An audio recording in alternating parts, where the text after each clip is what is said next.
100% ఉంటాయి. First is GHMC. Contact GHMC because it's government. Now we are NGOs. People should understand we are NGOs. Understand the difference. We are doing voluntary work. మీరు vote ఇచ్చిన government అడగటానికి మీకు నోరు లేదు ఎవరికి. ఆ వ్యక్తికి ఒక మినిస్టర్ ముందు వెళ్ళి ఇట్లా అడగమని చెప్పండి. I challenge that man. Go in front of your chief minister. Go in front of your MLA. Go in front of your corporator and talk like this. Right now, if I give out my number, they will purposely people will call me and harass me. That's why I'm not giving out my number. Google it, you will find it. You send me a video of the dog, you send me a video of your locality, you send me the problem, I will deal with it. I cannot give out my number publicly because meeku telusu janalu enta mandi. You saw that how that man was. ఏం చేయరు, ఉట్టి no చిక్ చిక్ చిక్ చిక్ చేయడానికి ఉంది, చేయడానికి ఎవరు లేరు. మీ అందరికీ నేను ఈరోజు ఛాలెంజ్ చేస్తాను. నీకు నిజంగా మీకు చిన్న పిల్లల గురించి ఎంత బాధ ఉంటే స్టార్ట్ విజిటింగ్ యువర్ అనాథాశ్రమ్స్. మీ ఇంట్లో ఉన్న పని వాళ్ళకి మీరు ₹1000 కోసం బార్గెనింగ్ చేస్తారా లేదా? ఆ పని వాళ్ళకి చిన్న పిల్లలు లేదా? మీ ఇంట్లో ఉన్న పని వాళ్ళకి చిన్న పిల్లలకి మీరు చదువు చెప్పిస్తున్నారా? మీ ఇంట్లో ఉన్న పని వాళ్ళకి మీరు తిండి పెడుతున్నారా? చెప్పండి నాకు. మరే మాట్లాడుతున్నారు హ్యూమన్ రైట్స్ గురించి, చిన్నపిల్లల గురించి మెంటల్గా మాట్లాడుతున్నారు. This is convenient law taking in the hands. మన పక్కన వాళ్ళు ఒక అబ్బాయిని రేప్ చేశారు, చిన్న పిల్లల్ని రేప్ చేశారు. అప్పుడు ఎందుకు మీ లా తీసుకోరు మీ చేతిలో? అప్పుడు ఎందుకు వెళ్ళి ఆ మగాల్ని మీరు చంపరు? చెప్పండి అందరు కలిసి.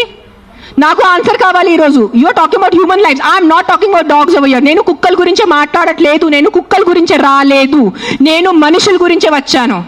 నాకు కుక్క గురించే ఈ ప్రెస్ కాన్ఫరెన్స్, నాకు ఈ కుక్కలు ప్రాణుల గురించే జంతువుల గురించే లేదు. ఈ ప్రెస్ కాన్ఫరెన్స్ నాకు మనుషుల గురించే ఉంది. ఒక కుక్క ఒక చిన్న బిడ్డని కరిచేసిన తర్వాత చిన్న బిడ్డ చచ్చిపోతే మీరు 100 మంది వచ్చి ఆ కుక్కని కొట్టి చంపుతున్నారు. సో అదే ఒక రేపిస్ట్ ఒక చిన్న బిడ్డని దారుణంగా రేప్ చేసి ఆ చిన్న బిడ్డని చంపేస్తే అప్పుడు ఏమవుతుంది మీ మగతనం? అప్పుడు ఎందుకు ఆ రేపిస్ట్ని మీరు చంపట్లేదు? అప్పుడు ఏమవుతుంది? అప్పుడు ఆ చిన్న బిడ్డ, ఆ రేప్ చేసిన చిన్న బిడ్డ ప్రాణం కాదా? జస్ట్ కుక్క కరిచిన చిన్న బిడ్డ ప్రాణమా? అప్పుడు మీ మగతనం ఏమైంది? ఆ సర్పంచ్ని అడుగుతాను, నీ విలేజ్ లో ఏం తప్పులు జరగట్లేదా? ఈ మనుషులు తాగేసి వాళ్ళ ఇంట్లో అడ్డదిడ్డంగా వాళ్ళ వాయిస్ ని కొడతారు, అడ్డదిడ్డంగా చిన్న పిల్లల్ని కొడతారు. అప్పుడు అన్ని నేబర్స్ నోరు మూసుకొని ఉంటారు. మనకెందుకు వదిలే, వాళ్ళ ఇంటి పని కదా, మనకెందుకు వదిలే, వాళ్ళ పర్సనల్ లైఫ్ కదా. అప్పుడు ఏమైంది మీ హ్యుమానిటీ? అప్పుడు ఏమైంది మీ మగతనం? అప్పుడు ఏమైంది మీ justice? Fight for justice. Why is justice being so selective is what I'm answering. I am questioning today. I am talking about human lives. I am not talking about dogs. నాకు కుక్కల గురించి సంబంధం లేదు, నాకు మేకల గురించి సంబంధం లేదు. నాకు ఈరోజు మనుషుల గురించే ఉంది. నేను మనుషుల గురించి అడుగుతున్నాను ఈరోజు. ఆ చిన్న బిడ్డలు రోజు ఆకలితో చచ్చిపోతున్నారు. ఆ చిన్న బిడ్డ ప్రాణం మీకు ప్రాణం కాదా? చెప్పండి. ఆ చిన్న బిడ్డలు ఒక డ్రంక్ డ్రైవింగ్ వల్లే ఒక చిన్న బిడ్డ ప్రాణం పోతుంది. అప్పుడు మీరు అందరు కలిసి ఆ వీధిలో ఉన్న ఆల్కహాల్ షాప్ ని మూసేసి మీకు దమ్ముందా?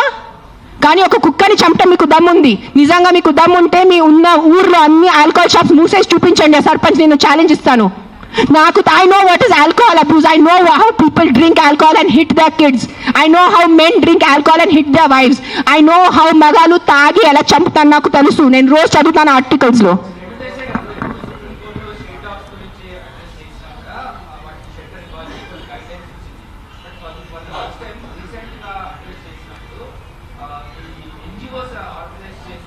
ఇంకొకటి వాళ్ళు చెప్పారు, వాళ్ళు ఒక డిస్కషన్ పెట్టారు. ఏ ఫీడర్స్, ఏ కుక్కలు ఫీడర్ అది చెప్తున్నాను. కుక్కలకి ఎవరు ఫీడింగ్ చేస్తే, ఆ ఉన్న వీధిలో ఉన్న కుక్కలు ఎవరిని కరిస్తే, ఆ వీధిలో ఉన్న కుక్కల వల్ల ఎవరు యాక్సిడెంట్ జరిగితే that dog feeder is responsible అని చెప్పారు. మీ ఇంట్లో తీసుకెళ్ళండి. నెక్స్ట్ టైం మీ ఒక్క వ్యక్తి కూడా ఒక పేదవాళ్ళని డబ్బు ఇస్తే నేను వచ్చి చెప్తాను, పేదవాళ్ళని మీ ఇంట్లో ఎందుకు పెట్టట్లేదు? మీ ఇంట్లో ప్లేస్ లేదా ఒక పేదవాళ్ళని పెట్టుకోవడానికి?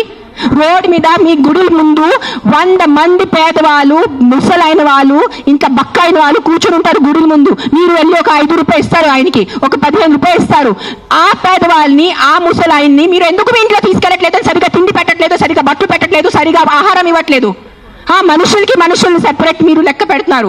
ఇది నా కుక్కల గురించే కాదు, మళ్ళీ చెప్తాను, ఇది మనుషుల గురించే. Don't be selective about humanity. అన్ని మనుషుల ప్రాణంకి విలువ ఉంది. సో నెక్స్ట్ టైం మీరు ఎవరెవరు గుడికి వెళ్తున్నారు, గుడి బయట మీరు ఎవరెవరు ₹5 ₹10 ఇస్తున్నారు, అందరినీ పట్టుకొని మీ ఇంటికి తీసుకెళ్ళి మీ ఇంట్లో పెట్టుకోండి.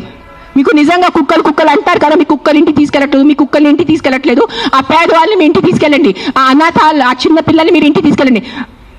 స్ట్రీట్ ఇక్కడి నుంచి మనం వెళ్తే చిన్న పిల్లలు బెగ్ చేస్తున్నారు, డ్రగ్స్ వేసుకుంటున్నారు, వాళ్ళకి చదువు లేదు, వాళ్ళకి తిండి లేదు, వాళ్ళు ఎక్కడెక్కడి నుంచి కిడ్నాప్ చేసుకున్నారు, కాల్ చేతి కట్ చేస్తారు. Who is doing protest on the road for those small children?